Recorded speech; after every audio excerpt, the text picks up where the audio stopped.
Good evening, my dears, and welcome. I'm Lady Creepypasta.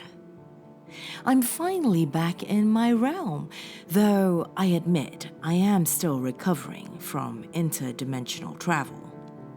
It's always fun to get away for a bit, but it's also good to be back amongst my demons and ghouls.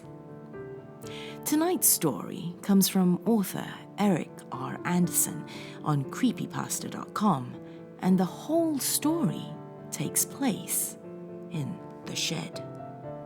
So come, lean in closer, and we'll begin.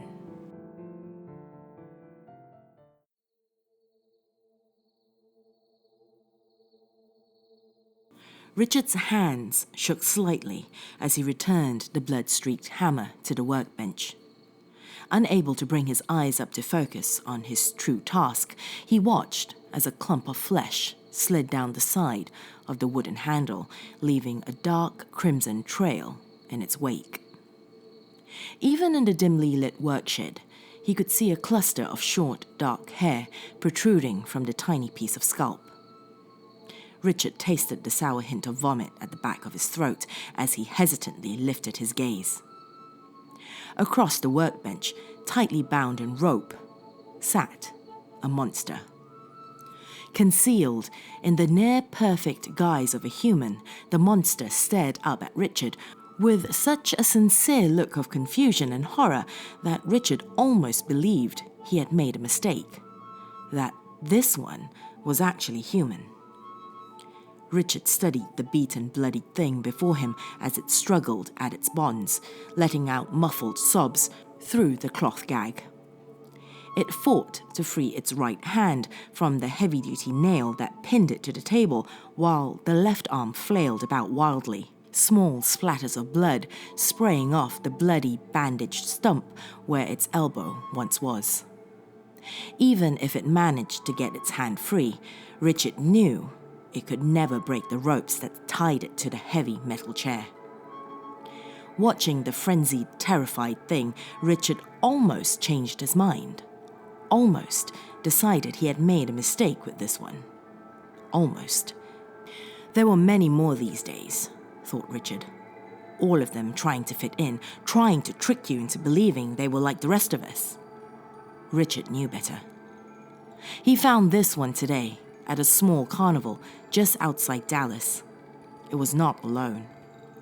Like so many before it, this one had a family, if one could call it a family.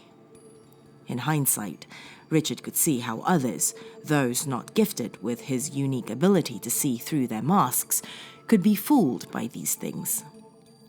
The infant, wrapped tightly in a faded pink blanket, giggled as she played with a colorful dinosaur-shaped rattle. The woman had hugged and kissed the man in what seemed to be a genuinely affectionate manner. So many still roamed his hometown. They felt no such emotions as love or affection, Richard knew.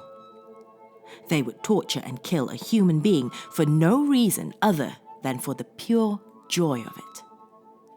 He knew that he was the only one who would punish them for their heinous crimes. As he stared at the whimpering, bloody thing before him, Richard knew what must be done.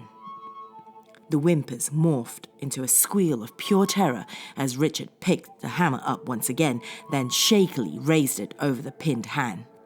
Without thinking, with all of his might, Richard swung it down in a deadly arc, the sharp claw of the hammer becoming a dull grey blur of motion. The monster jerked back abruptly, letting loose a bright red spray, exposing tendons and the white of bone. The thing's hand, still pinned by the large nails, moved less than an inch before the hammer's claw reached it. Steel made its way through skin, flesh, and bone in the blink of an eye. The thing screamed a horrible high-pitched yelp that even the tightly bound gag could not quiet. For long minutes, Richard waited as the screams slowly deteriorated into low moans of anguish.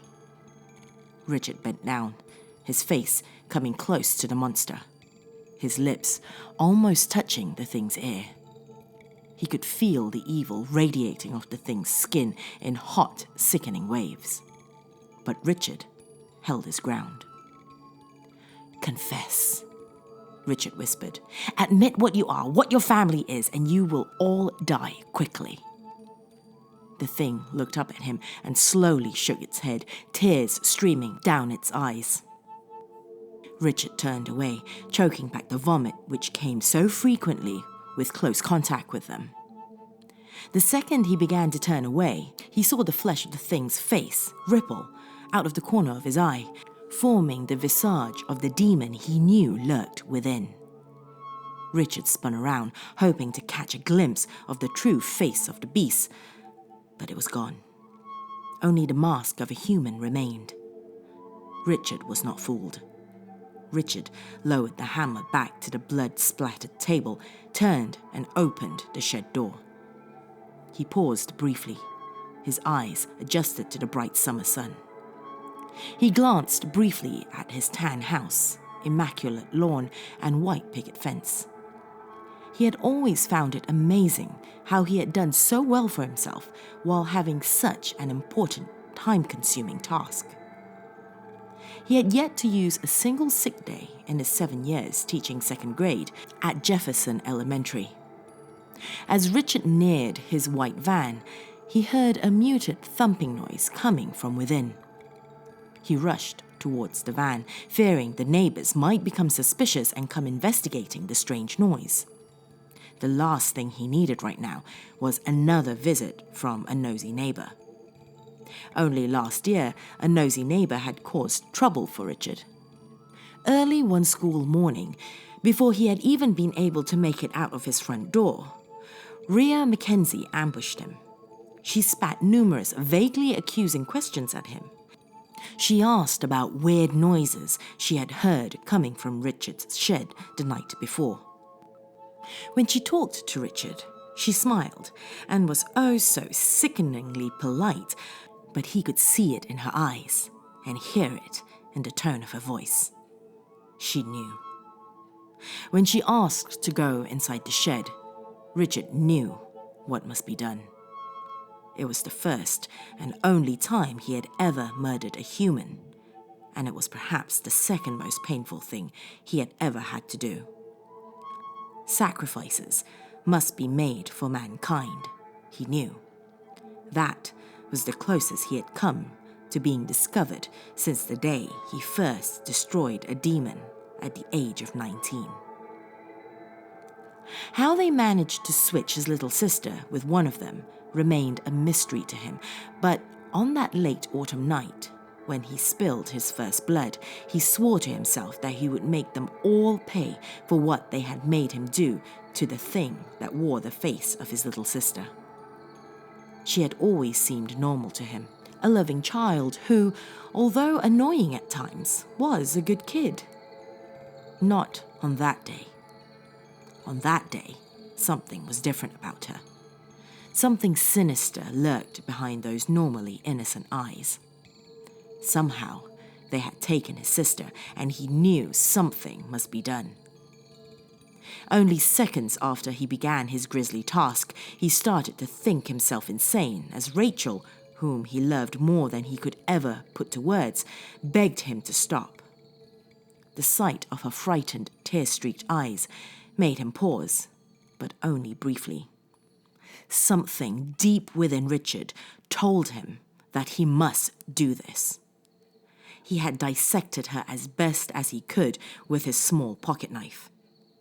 He examined the streaming entrails in the chill, dark forest, looking for something that would prove to the rest of the world what he already knew. He had become lightheaded as he frantically pulled mound after mound of viscera from the still twitching corpse. He was sure that it contained some secret that he must find, some proof that he was not insane. It did not. Richard, face and hands smeared with blood, shook violently as he knelt over the thing that resembled his beloved sister. There were many questions as to what had happened to his sister, but Richard knew, even then, that he could trust no one else with his dark secret. It would forever be a weight that he would bear alone. He had lived happily after the passing of his sister. All signs of those things gone from his life for almost 12 years, until his 4th year teaching. The child was taken care of without incident. Less than a month later, Richard's wife changed. There had been many rumors and numerous questionings from the police, but he had always been careful. In the end, the police had come to the conclusion that the murdered boy's father had been having an affair with Richard's wife, and after she had tried to break it off, the father had not only killed his own son, but his mistress as well. Richard had always remained amazed at what a few well-placed blood splatters and a handful of faked emails can do to turn the tide of a police investigation. As Richard raced towards the van, he reprimanded himself for not soundproofing it as he had done with the shed. There were so many of those things out there these days that it was hard to find time for anything else. He knew that he had to get to the van quickly and silence the thing within, or his work would likely end that day. If anyone heard the noises coming from within and came investigating, they would not understand. Richard threw open the van doors and saw the woman cowering in the dark depths of the cavernous vehicle. She stared up at him in shock and screamed. A scream distorted into a moan of terror and bewilderment through her broken jaw.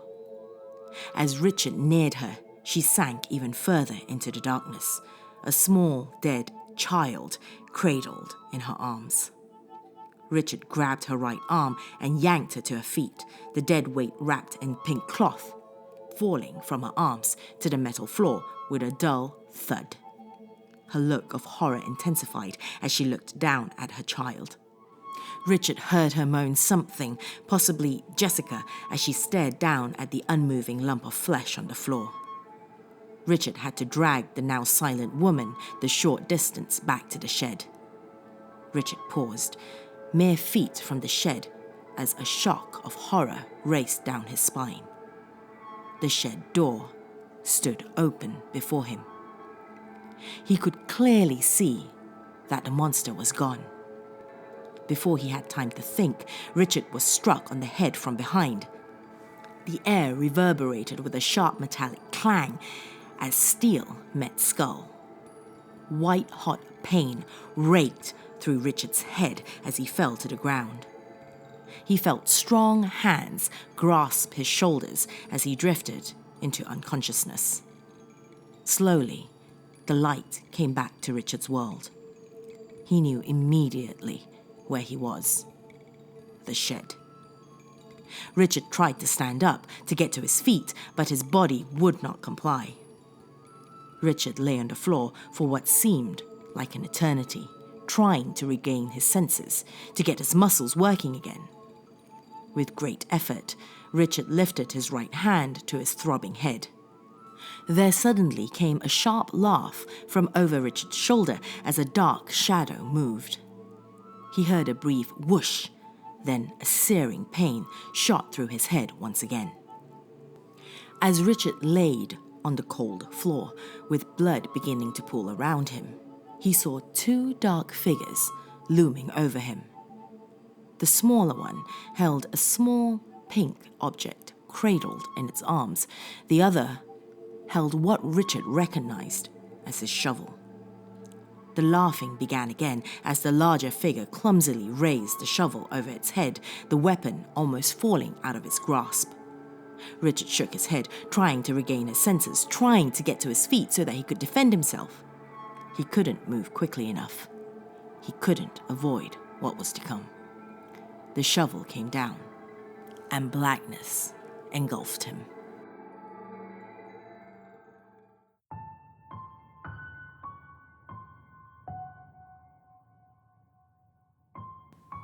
So much discrimination against shape-shifting monsters in the world still. If you're a shapeshifter, let me know how you feel about all this biasness in the comments below. If you're new to the channel, welcome.